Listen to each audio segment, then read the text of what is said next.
नमस्कार, मैं दीपक कुमार आप सभी का स्वागत करता हूँ द्वादश डायलॉग में। दोस्तों, दरअसल आज सुबह-सुबह बीबीसी के ऑफिसों में इनकम टैक्स डिपार्टमेंट का सर्वे करने के लिए उनकी टीम दबिश दी है उनके ऑफिसों में, दिल्ली और मुंबई दोनों जगह पे। और ये जो इनकम टैक्स ने इनके खिलाफ जो एक्शन लिया है, दरअसल इनके ऊपर पैसों का हेरा-फेरी का मामला है, क्योंकि बीबीसी सिर्फ एक जो न्यूज़ एजेंसी नहीं है, उनका यहाँ एक कारोबार है और वो यहाँ एनजीओ के तौर पे रजिस्टर्ड है। और सरकार ने जो नियम बनाया था एनजीओ के लिए, जो एफसीआरए कानून में जो बदलाव किया था, उसके तहत सभी को अपना जो विदेशी पैसे जिनके पास जो आता है, उनके जो कितना पैसा आया, कितना खर्च हुआ, उनका सारा डिटेल्स सरकार को देना होता है। जिस जिस मामले में इनको कई बार पहले भी नोटिस दिया जा चुका था, लेकिन ये उस नोटिस पे जवाब नहीं दे रहे थे। इसके बाद बीबीसी के ऊपर ये कार्रवाई की गई है। और कार्रवाई में क्या था? ब्रिटिश ब्रॉडकास्टिंग कॉर्पोरेशन बीबीसी के खिलाफ इनकम टैक्स डिपार्टमेंट ने एक्शन लिया है। कॉर्पोरेशन के दिल्ली और मुंबई के दफ्तरों पर उसने कार्रवाई की है। इससे पूरे देश में हल्ला मच गया है। तमाम विपक्षी दलों ने इनकम टैक्स डिपार्टमेंट की कार्रवाई को लेकर मोदी सरकार पर निशाना साधा। विपक्ष ने सरकार पर आलोचना से डरने का आरोप लगाया। इसके उलट भारतीय जनता पार्टी बीजेपी ने बीबीसी को दुनिया का सबसे भ्रष्ट बकवास कॉर्पोरेशन बताया। उसने डिपार्टमेंट की कार्रवाई को भी संविधान के तहत बताया। सवाल इसलिए भी ज़्यादा खड़े हो क्योंकि यह कार्रवाई बीबीसी की डॉक्यूमेंट्री रिलीज होने के बाद हुई है। बीबीसी पर इस एक्शन के बाद देश में कांग्रेस पार्टी समेत कई विपक्षी दल सरकार के ऊपर निशाना साध रहे हैं और उसमें सबसे ज़्यादा कांग्रेस दिखाई दे रही है, क्योंकि अग्रिम पंक्ति में कांग्रेस है।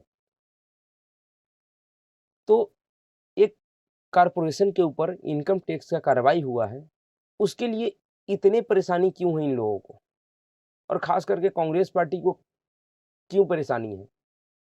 इनको ये कह रहे हैं, कांग्रेस पार्टी के प्रवक्ता कह रहे हैं कि दरअसल ये जो अभिव्यक्ति की आज़ादी है, उस पे एक तरह से मोदी सरकार प्रहार कर रही है। बोलने की आज़ादी के ऊपर प्रहार कर रही है। लोगों से बोलने का अधिकार छीना जा रहा है। जो सरकार की आलोचना कर रहा है, उसके ऊपर एजेंसियों के द्वारा कार्रवाई की जा रही है।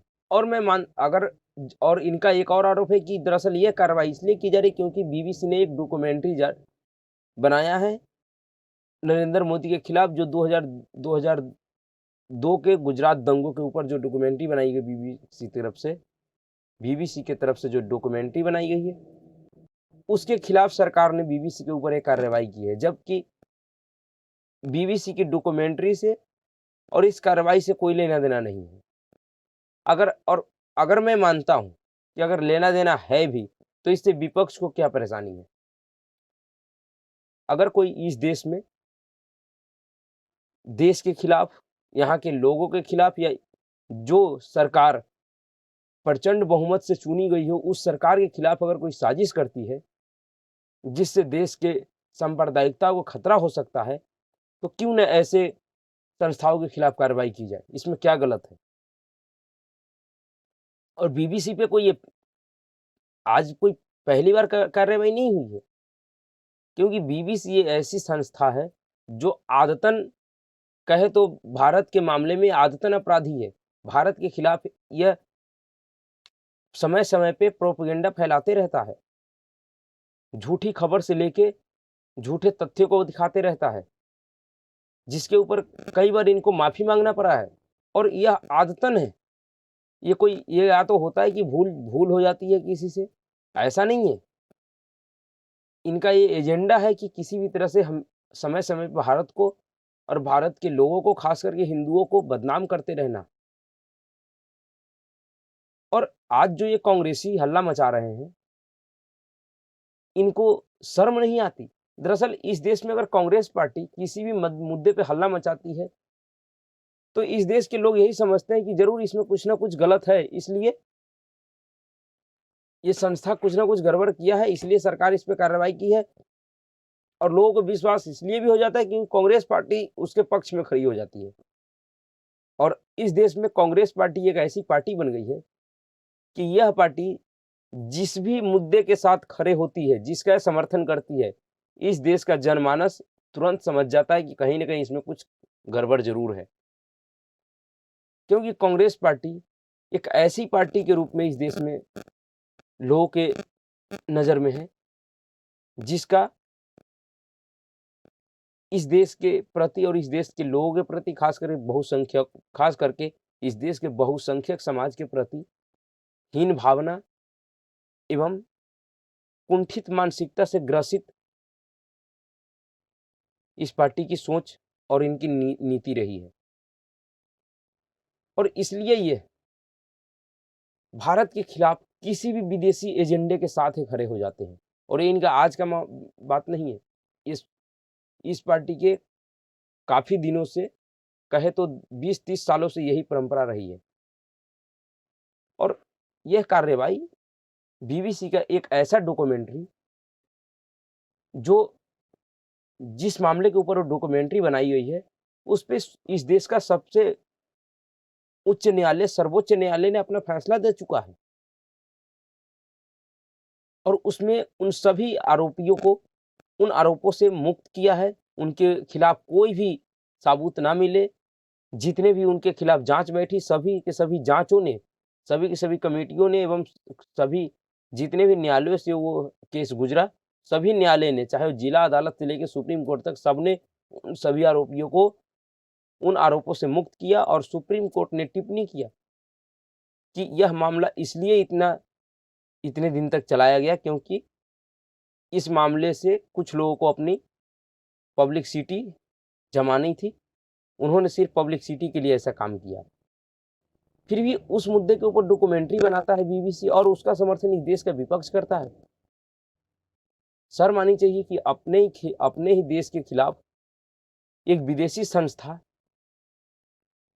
अपना एजेंडा चलाता है और उसका समर्थन करता है। दरअसल आज के विपक्ष को देख के दरअसल हम जैसे नवयुवकों को ये समझ में आता है कि आज का विपक्ष का जो रोल है इस देश में, अब तक ये देश अंग्रेजों का जब गुलाम हुआ होगा, उस टाइम के जो लोग थे उनका भी जो रोल होगा उस टाइम का, वो सेम अभी के विपक्ष की तरह होगा। क्योंकि अब कुछ अपने लालच और अपने सुख के लिए वो लोग भी इसी तरह से विदेशी संस्थानों को मदद किया, उनके पक्ष में खड़े हुए, उनके लिए आवाज़ उठाई, जिसकी वजह से देश गुलाम हुआ। और सेम वही स्थिति आज के विपक्ष का है। आज के विपक्ष को आप देखिए तो चाहे विदेशी कोई भी एजेंडा हो, सिर्फ वो भारत के खिलाफ होना चाहिए और नरेंद्र मोदी के खिलाफ होना चाहिए। एक व्यक्ति के विरोध में इस देश का तमाम विपक्षी दल कितनी अंधी हो गई है कि उनको देश और नरेंद्र मोदी के बीच में कोई फर्क ही समझ में नहीं आता। भारत के विरोध भी अगर कोई प्रोपेगेंडा चलाया जाता है तो वो सोचते हैं कि ये सिर्फ मोदी के खिलाफ है। और इसी का फायदा उठा के बीबीसी जैसा तथाकथित संस्था इस देश के खिलाफ अपना एजेंडा चलाते हैं और उसका साथ विपक्ष देती है। इससे पहले भी अगर आपको ध्यान होगा तो 2012 में जो निर्भया रेप कांड हुआ था, उसके ऊपर भी उन्होंने डॉक्यूमेंट्री बनाई थी। और कब इसने डॉक्यूमेंट्री बनाई थी और कब इसके ऊपर बैन लगा है, उसको आप लोगों को देखना चाहिए। क्योंकि इससे स्पष्टता आएगी आपके अंदर कि इस देश का विपक्ष क्या चाहता है और क्यों इन जैसे बीबीसी जैसे विवादित संस्थाओं को विपक्ष के द्वारा प्रश्रय दिया जा रहा है। दरअसल बीबीसी का भारत के खिलाफ एजेंडा आज से नहीं, बहुत दिन से चल रहा है और इनके खिलाफ कार्रवाई भी कोई आज पहली बार नहीं हुई है। इससे पहले भी 2-2 सालों के लिए इस बीबीसी के ऑफिस को और इनके क्रियाकलापों को बैन किया गया इस देश में। 1970 में जब इंदिरा गांधी सरकार थी, उस समय बीबीसी को 2 साल के लिए बैन कर दिया गया था, क्योंकि उसने एक शो में भारत के नकारात्मक तस्वीर को पेश किया था।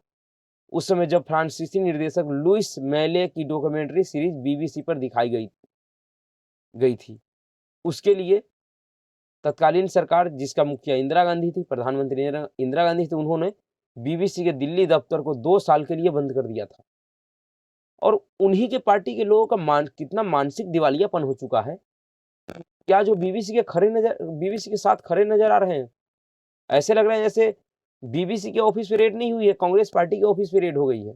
और आज जिस तरह का रवैया है कांग्रेस पार्टी का और उनके नेताओं का, देश को समझ में नहीं आ रहा है कि बीबीसी कांग्रेस है और कांग्रेस ही बीबीसी है। इस तरह से वो विरोध कर रहे हैं। पता नहीं इनको बीबीसी से क्या कहीं कोई फंड वंड तो नहीं मिलता है, अब तो ऐसा ही शक हो रहा है। उसके बाद भी कई बार 1975 में जब भारत में आपातकाल लगा था, उस समय भी बीबीसी उस समय तो देश के तमाम संस्थाओं को ही बैन कर दिया गया था। 2 साल के लिए पूरे देश को ही बैन कर दिया गया था। और वो कांग्रेसी किस बेशर्मी के साथ आज कह रहे हैं कि बीबीसी के ऊपर इनकम टैक्स का रेट पड़ना इमरजेंसी के समान है। दरअसल कांग्रेसियों को 2 चीज तो हमेशा याद रहता है, एक इमरजेंसी और एक संविधान के खिलाफ संविधान का हत्या। और वो इसलिए याद रहता है कि कांग्रेस पार्टी के नेताओं ने और उनकी सरकारों ने इन 2 चीजों का जम के धजिया उड़ाया है। इमरजेंसी भी इस देश के इतिहास में पहली बार लगी तो इंदिरा गांधी ने लगाया था, और सिर्फ अपनी सरकार, अपनी कुर्सी बचाने के लिए। दूसरी बात, दूसरे मुद्दे को भी देखते हैं। मार्च 2015 में दिल्ली हाई कोर्ट ने बीबीसी की एक डॉक्यूमेंट्री को बैन करने के फैसले को सही ठहराया था। दरअसल इस मार्च 2015 में इसके कौन से डॉक्यूमेंट्री पे फैसला आया था? दरअसल 2012 में जो दिल्ली निर्भया कांड हुआ था, उस निर्भया कांड के ऊपर उसके एक दोषी मुकेश सिंह को गलत तरीके से दिखाया था इन्होंने अपनी डॉक्यूमेंट्री में। उससे इस देश में जातीय और धार्मिक हिंसा फैलाने का इसका जो कार्य था, उसको देखते हुए सरकार ने उसके उस डॉक्यूमेंट्री में बैन लगा दिया। उसके खिलाफ हाई कोर्ट चले गए। हाई कोर्ट ने भी उस बैन को बरकरार रखा और उन्होंने कहा कि नहीं, ये बैन सही है, इस तरह का प्रसारण देश में नहीं होना चाहिए। फिर 2017 में भी भारत सरकार ने इसके ऊपर इसका एक डॉक्यूमेंट्री था, उसके ऊपर बैन लगाया और उनको 5 साल के लिए वन्य जीवों के ऊपर शूटिंग करने से बैन कर दिया। दरअसल इन्होंने जंगली जानवरों के शिकार से जुड़ी एक डॉक्यूमेंट्री बनाई थी, उसमें भी इन्होंने भारत की छवि को गलत तरीके से दिखाया था। देखते जाइए इसका किस तरह का रिकॉर्ड रहा है और कार्य रहा है भारत के प्रति। 2017 में एक बार ऐसी नौबत आई थी कि जब बीबीसी को भारत ने नेशनल उद्यानों और वन्य जीव अभयारण्यों में शूटिंग करने से 5 साल के लिए रोक दिया गया था। भारत सरकार के अनुसार ऐसा तब किया गया था जब बीबीसी की जंगली जानवरों के शिकार से जुड़ी एक डॉक्यूमेंट्री की वजह से भारत की छवि को गहरा धक्का पहुंचा था। उससे पहले 2008 में भी बीबीसी को बैन किया गया था। जून 2008 में भारत सरकार और बीबीसी के बीच एक बार फिर टकराव हुआ। बीबीसी ने एक पैनोरमा शो में एक फुटेज दिखाया जिसमें बच्चे एक वर्कशॉप में काम करते हुए दिख रहे थे। इस पर काफी हंगामा हुआ और बाल श्रम को बढ़ावा देने के आरोप लगे, लेकिन बाद में यह स्टोरी ही फर्जी निकली। इन्होंने तथ्यों को गलत तो दिखाया, गलत स्टोरी भी अपने आप से गढ़ के बनाया, भारत के खिलाफ दिखाने के लिए, भारत की छवि को नुकसान पहुंचाने के लिए। और 2008 में किसकी सरकार थी इस देश में? इसी कांग्रेस पार्टी की थी ना, इसी यूपीए सरकार की थी। इन्होंने बैन किया। फिर ये कांग्रेसी आज किस मुंह से इनकम टैक्स के एक कार्रवाई को इमरजेंसी से तुलना कर रहे हैं और कह रहे हैं गलत है, ऐसा नहीं होना चाहिए। क्यों नहीं होना चाहिए? अगर देश के खिलाफ कोई भी काम करता है तो उसके ऊपर कार्रवाई होनी चाहिए, और इसमें अगर विपक्ष साथ देती है तो इस विपक्ष का दुर्भाग्य है, इस देश का दुर्भाग्य है कि इस देश में विपक्ष अब ऐसी स्थिति में पहुंच गई है जो सत्ता और कुर्सी के लिए भारत विरोधी किसी भी गैंग के साथ खड़े होने को तैयार हो जाती है। और इन्होंने एक और बात कहा कि यह प्रेस की आजादी, स्वतंत्रता की आजादी एवं उसके लोगों की बोलने की आजादी पे प्रहार कर रही है सरकार। इनको शर्म आनी चाहिए। ये इस तरह की बात करते हैं। इनको यह प्रेस की आजादी, मीडिया की आजादी और संस्थानों की आजादी जब नहीं दिखती है जब इनके राज्य के सरकारों ने इसी देश के मीडिया एवं उनके पत्रकारों के खिलाफ किस तरह से कार्रवाई की है बीते अभी-अभी की खबर है। कोई ज़्यादा ही पुरानी नहीं है, साल साल 1 सवा साल पहले की कहानी है या उससे भी ताज़ा है। आपको याद होगा अभी 2 हज़ डेढ़ 2 साल पहले की कहानी है, महाराष्ट्र से शुरू करते हैं। महाराष्ट्र में रिपब्लिक भारत टीवी के मालिक अर्नब गोस्वामी के साथ क्या हुआ था? किस तरह से उनको आतंकवादियों की तरह जिस तरह से आतंकवादियों को अरेस्ट किया जाता है पूरी फोर्स लगा के, उस तरह से उनके घर से अरेस्ट किया गया था। आप ये वीडियो देखिए। मीडिया और सियासी गलियारों में हलचल मच गई। वरिष्ठ पत्रकार को जिस मामले में गिरफ्तार किया गया है वो मामला साल 2000 और यह कांग्रेसी और ये विपक्षी आज ये कह रहा है कि सरकार गलत तरीके से मीडिया संस्थानों के ऊपर कार्रवाई कर रही है, आलोचना करने की वजह से। अरे ये तो विदेशी संस्था है, तुम तो अपने देश के उन पत्रकारों के खिलाफ इस तरह से कार्रवाई किए थे। शर्म नहीं आती आपको सवाल पूछते हुए? उसके बाद न्यूज़ 18 के एंकर अमन चोपड़ा के साथ क्या हुआ? एक रिपोर्टिंग से उनके एक शो की वजह से उनके ऊपर कितनी गंभीर धाराओं में एफआईआर करवाया गया और उसके घर पे राजस्थान की पुलिस आ गई थी। राजस्थान हाई कोर्ट के रोक के बाद भी उसके घर पे पुलिस आ गई थी उनको अरेस्ट करने के लिए। और ये लोग मीडिया की स्वतंत्रता की बात करते हैं। उसके बाद देखिए जो जी न्यूज के एंकर रोहित रंजन, उनके एक प्रोग्राम में एक शब्द की मिस्टेक होने से, जबकि उन्होंने उस पे माफी भी मांग ली थी, सफाई भी दी थी, उसके बाद भी छत्तीसगढ़ से पुलिस आ गई उनको गिरफ्तार करने उनके घर पे बिना लोकल पुलिस को बताए हुए। अगर वो उनका घर उत्तर प्रदेश में नहीं होता, नोएडा में नहीं होता, अगर वो यूपी में नहीं लग रहा होता, तो इन पत्रकारों के साथ क्या होता? और उस समय इनके खैराती, इनके चाटुकार किस तरह से जश्न मना रहे थे? जिस समय अमन चोपड़ा के खिलाफ कार्रवाई हुआ था, उस समय तो पूरी खैराती जमात जिहादी अमन चोपड़ा के पीछे पड़ गए थे और कांग्रेस की महिमा मंडन कर रहे थे और किस-किस तरह की भद्दी-भद्दी बातें कर रहे थे अमन चोपड़ा को। उस समय कांग्रेसियों को याद नहीं आया कि ये एक पत्रकार है, इसके ऊपर ऐसे कार्रवाई कैसे किया जा सकता है? और आज एक विदेशी संस्था जो इस देश के खिलाफ समय-समय पे एजेंडा चलाता रहा है, उनके समर्थन में आज ये सारे विपक्षी बौखला गए हैं और इनके साथ-साथ वो सारे खैराती जमात, जिनका मुँह अर्नब गोस्वामी के लिए कभी नहीं खुलता, अमन चोपड़ा के लिए कभी नहीं खुलता, रोहित रंजन के लिए कभी नहीं खुलता, वो बीबीसी के पक्ष में खड़े हो रहे हैं। तो इससे समझ में आता है कि इस देश में जो भी विदेशी संस्था है, उनका और इस देश के कुछ राजनेताओं का कैसा साठ-गांठ है। किस तरह से उनके खैरात पे पलते हैं। ऐसी थोड़ी ना जो लोग भाजपा के जो लोग आरोप लगाते हैं कि राहुल गांधी का चीन के साथ कौन-सा समझौता हुआ था 2008 में, तो दरअसल वो इसी तरह का समझौता था, जिसका जो क्रियाकलाप आज दिख रहा है कांग्रेस पार्टी के द्वारा, किस तरह से विदेशी एजेंडों के साथ खड़े होते हैं। दरअसल वो समझौता यही था कि भारत में आप किसी भी तरीके का एजेंडा चलाइए, हम उसके साथ खड़े रहेंगे। इसलिए इस देश के विपक्ष को, इस देश के जनता को समझना पड़ेगा कि इस देश का विपक्षी दल एक व्यक्ति के विरोध के लिए किस तरह से पूरे देश के विरोध पे उतर गया है, इस देश के बहुसंख्यक समाजों के विरोध पे उतर गया है और सिर्फ दिखावा करता है और इस देश के लोगों को छलने का काम कर रहा है। दरअसल उनका पूरा का पूरा एजेंडा इस देश के खिलाफ है और पहले भी रहा है।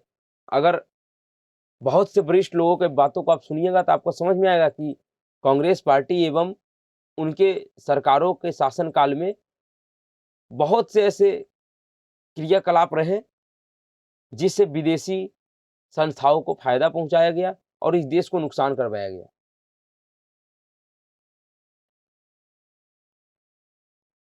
इसलिए हमें ये बीबीसी का एक छापा और इस छापे के ऊपर कांग्रेस सहित तमाम खैरातियों का बौखलाना, इससे स्पष्ट होता है कि कहीं न कहीं इन लोगों का हित बीबीसी के साथ जुड़ा हुआ है। इस देश के उद्योगपतियों के खिलाफ और बीबीसी जैसे संस्था के साथ खड़ा होना, यह स्पष्ट करता है कि कुछ तो इस देश के विपक्ष और विदेशी संस्थाओं के बीच में है, जिस तरह से इनका रिएक्शन आ रहा है। अभी के लिए इतना ही। अगर आपको ये वीडियो अच्छा लगा तो वीडियो को लाइक कीजिए, शेयर कीजिए और चैनल को सब्सक्राइब कीजिए और अपना उत्तम सुझाव ज़रूर दीजिए। नमस्कार।